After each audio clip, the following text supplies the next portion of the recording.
사랑과 은혜가 풍성하신 하나님 아버지, 오늘 저녁 수요기도회로 함께 모여 하나님을 예배하게 하시니 감사드립니다. 오늘 우리가 하나님께 드리는 이 예배가 우리의 익숙함과 습관으로 드리는 예배가 아니라 오직 하나님의 말씀에 귀 기울이고 하나님께 집중하는 예배의 시간이 되게 하여 주시옵소서. 이제 하나님의 말씀을 듣습니다. 하나님께서 저희에게 듣는 마음을 주시고 하나님의 말씀을 기준으로 세워 살아가는 믿음의 성도가 되게 하여 주시옵소서. 또한 말씀을 듣고 하나님께 기도로 간구하며 나아갑니다. 저희를 굽어 살피시는 하나님께 간구하는 기도의 시간이 되게 하여 주시옵소서. 이 모든 말씀 지금도 살아계셔서 저희를 항상 도우시는 예수님의 이름으로 기도합니다. 아멘. 하나님의 말씀 출애굽기 32장 1절에서부터 6절 말씀입니다. 하나님의 말씀 출애굽기 32장 1절에서부터 6절 말씀입니다. 구약성경 131면에 있습니다. 우리 한 절씩 교독하겠습니다.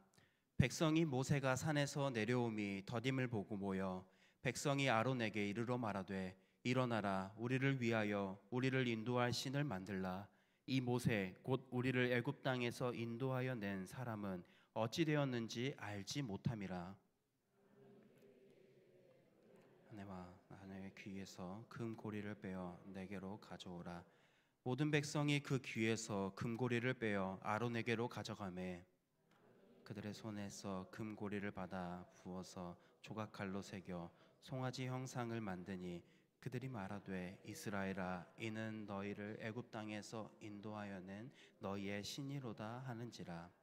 아론이 보고 그 앞에서 제단을 쌓고 이에 아론이 공포하여 이르되 내일은 여호와의 절일이니라 하니 이튿날에 그들이 일찍이 일어나 번제를 드리고 백성이 앉아서 먹고 마시며 일어나서 뛰놀더라. 아멘. 우리가 신앙생활을 하다 보면 어느 순간 이런 생각이 들 때가 있습니다. 요즘 예배가 예전만치가 않네.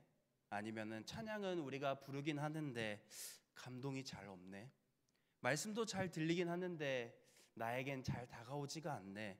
이러한 생각 혹시 가져보신 적 있으신가요? 찬양이 너무 은혜롭고 말씀도 딱 내 상황에 맞는 것 같아 눈물이 날 때도 있습니다. 그런데 어떤 날엔 같은 자리, 같은 순서, 같은 찬양인데도 우리의 마음이 전혀 움직이지 않을 때가 있습니다. 그러면 우리는 이렇게 생각하기도 합니다.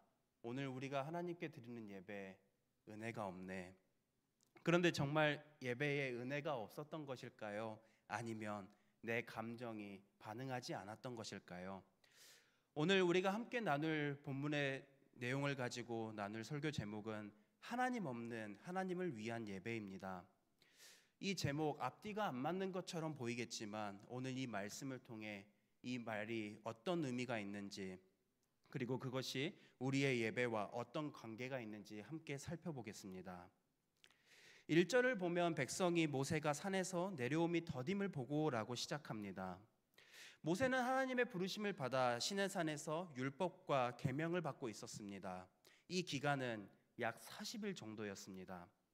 하지만 백성들에게 이 시간은 40일이란 이 시간은 너무 길게 느껴졌습니다. 그 40일이라는 시간에 하나님은 아무런 말씀도 없으셨고 모세도 내려오지 않았으며 아무런 상황은 변하지가 않았습니다. 그 결과 그들의 마음에는 점점 불안이 자리 잡았습니다.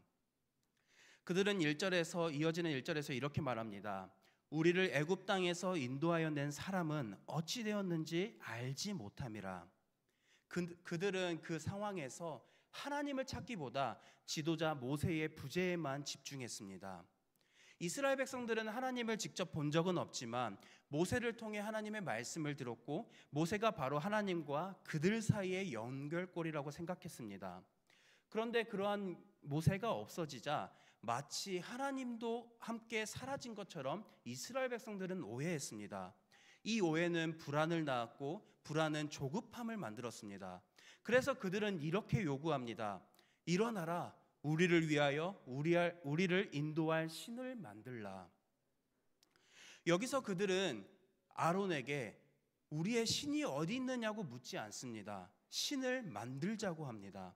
이 말 속에는 하나님을 부정하거나 하나님을 떠나려는 적극적인 반항심보다는 당장의 불안을 해소하기 위해 그러한 마음을 해소하고 싶다는 심리가 더 크게 담겨 있습니다.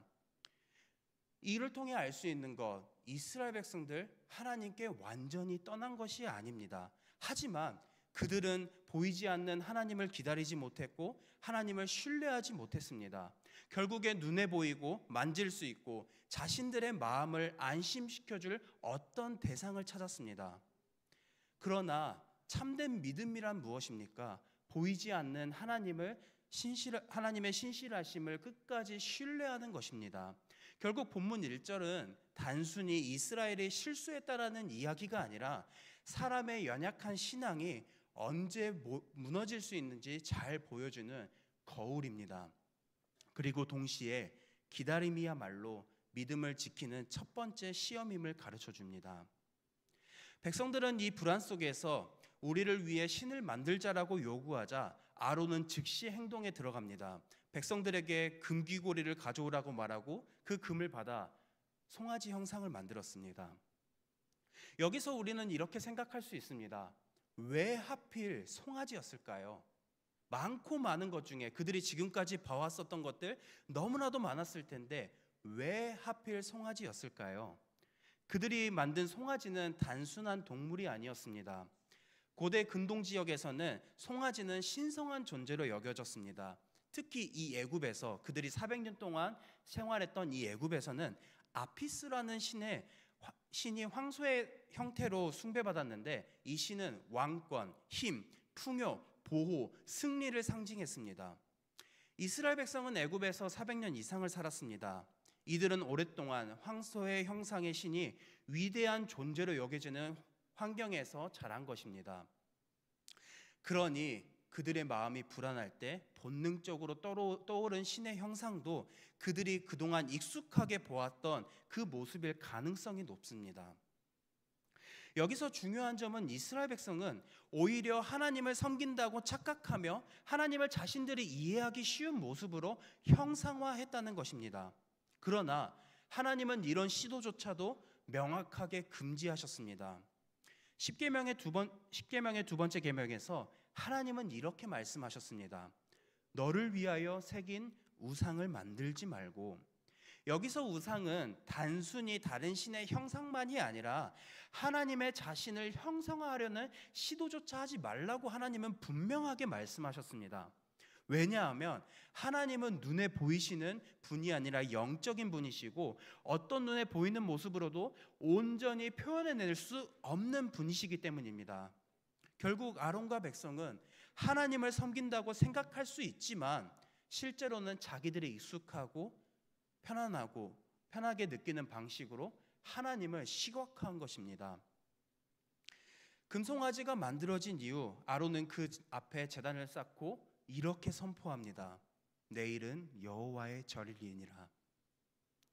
그리고 다음날 백성들은 그 금송아지 앞에서 번제와 화목제를 드립니다. 이 제사들은 단순한 형식이 아니었습니다.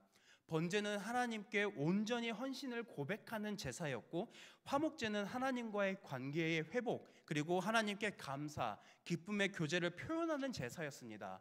이 두 가지의 제사, 하나님이 레위기에서 규정하신 제사였습니다. 겉으로만 보면 그 모든 것들이 그럴듯해 보입니다. 절기가 선포되었습니다. 이 날은 여호와의 절일이니라. 그리고 하나님을 위해 제사가 드려집니다. 사람들은 먹고 마시며 기뻐합니다. 분위기도 너무나도 좋고 백성들의 자발적인 예배에 참여가 너무나도 활발했습니다. 외형상으로는 하나님께 드리는 예배처럼 보일 수도 있었습니다. 그런데 놀랍게도 하나님은 이 예배를 기쁘게 받으시지 않으셨습니다. 그 이유는 무엇일까요? 가장 핵심적인 문제는 예배의 형식은 하나님께 향한 것이었지만 예배의 중심에는 하나님이 계시지 않았습니다. 하나님이라는 이름은 남아 있습니다. 여호와의 절일이니라. 그러나 그 마음에는 하나님이 계시지 않았던 예배, 바로 그것이 출애굽기 32장 5절에서부터 6절까지 나오는 안타까운 현실입니다. 이어서 본문 6절을 보면 이스라엘 백성들은 먹고 마시며 뛰놀더라 라고 기록되어 있습니다. 히브리어 원어에서 뛰놀다, 차크는 단순히 기뻐 뛰노는 정도를 넘어서 방종하거나 무질서한 행동을 포함하는 말입니다.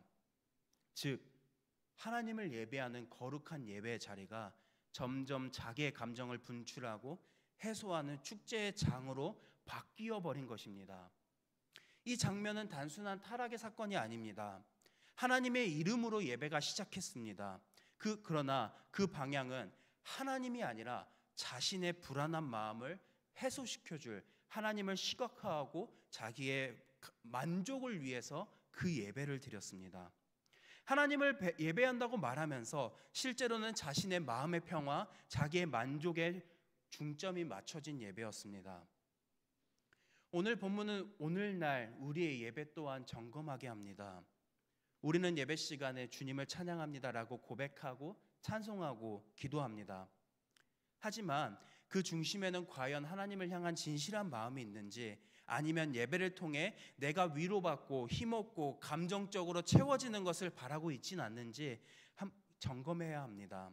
물론 하나님은 우리의 위로자이시고 우리의 피난처가 되시는 분이십니다. 그리고 예배 속에서 우리가 치유와 회복을 경험하는 건 분명한 은혜입니다. 하지만 우리가 회복하는 것, 우리가 치유되는 것, 우리가 위로받는 것, 이것이 우리의 예배의 목적이어서는 안 됩니다. 예배가 하나님의 뜻보다 내 감정이나 만족에 집중되기 시작하면 그 예배는 점점 방향성을 잃고 말 것입니다. 하나님을 위한 예배인 것 같지만 실은 나를 위한 예배가 되는 것입니다. 이것이 바로 오늘 설교 제목인 하나님 없는 하나님을 위한 예배입니다. 그래서 오늘 말씀은 단순히 과거 이스라엘 백성의 실패에 대한 이야기가 아니라 지금 오늘날 우리의 예배를 점검할 수 있는 기준이 되어줍니다. 예배는 무엇입니까? 예배는 하나님을 위한 시간이고 하나님을 높이는 자리입니다. 하지만 우리의 연약함은 때때로 이 중심을 흐트러지게 만듭니다. 우리는 하나님을 예배한다고 말하면서도 어느새 나의 감정, 나의 만족, 나의 기도가 예배의 기준이 될 때가 있습니다. 예를 들어 보겠습니다. 서론에서 언급했죠. 요즘 예배가 은혜가 안 돼요. 찬양도 별 감동이 없고 말씀도 내 상황에 딱 와닿지가 않아요. 우리 모두 한 번쯤은 이런 때가 있지 않았었습니까? 삶이 지치고 힘들 때 예배를 통한 뭔가를 위로받고 싶은데, 나의 상한 심령, 나의 힘든 상황, 말씀을 통해서 위로받고 싶은데 예배에 그런 감정이 느껴지지 않으면 마치 예배가 아무 의미가 없는 것처럼 느껴질 수도 있습니다. 하지만 이럴 때 우리는 조심해야 합니다. 하나님께 집중하기보다는 내 감정이 채워지는 것을 예배의 목적처럼 생각하고 있지는 않는지 우리 함께 돌아봤으면 좋겠습니다. 예배는 하나님이 어떤 분이신지를 고백하고 그분 앞에 나를 드리는 시간입니다. 때로는 감정이 따라오지 않아도, 말씀이 내 기대와 다를지라도 우리는 여전히 하나님을 예배할 수 있습니다. 왜냐하면 예배의 목적은 우리의 만족이 아닌 하나님께 영광 돌리는 시간이기 때문입니다. 이런 모습 누구에게나 올 수 있는 흔들림입니다. 중요한 것은 그 흔들림을 깨닫고 다시 중심을 바로 세우는 것에 있습니다. 사랑하는 성도 여러분, 감정이 채워질 때도 그렇지 않을 때도 변함없이 하나님을 예배할 수 있는 믿음을 구하는 우리 모두가 되길 소망합니다. 내가 아니라 하나님이 주인이신 예배, 그 예배가 우리를 살리고 하나님의 목적에 합하게 하나님을 기쁘시게 예배하는 시간이 될 것입니다. 오늘 이 말씀을 기억하며 우리가 드리는 이 예배가 오직 하나님을 위한 예배인지 아니면 나의 만족, 나의 필요를 채우기 위해 나오는 시간인지를 함께 점검해 보며 살아가는 저와 여러분들이 되길 간절히 소망합니다. 우리 이 시간 들은 말씀을 기억하며 두 가지 기도 제목을 붙들고 함께 기도하겠습니다. 삶의 어떤 상황에서도 변함없이 하나님을 예배하는 성도 되게 하소서, 또 예배를 통해 하나님만 높이고 하나님만 기쁘시게 하는 성도 되게 하소서. 우리 이 두 가지 기도 제목을 붙들고 함께 기도하겠습니다. 기도하며 나가겠습니다. 사랑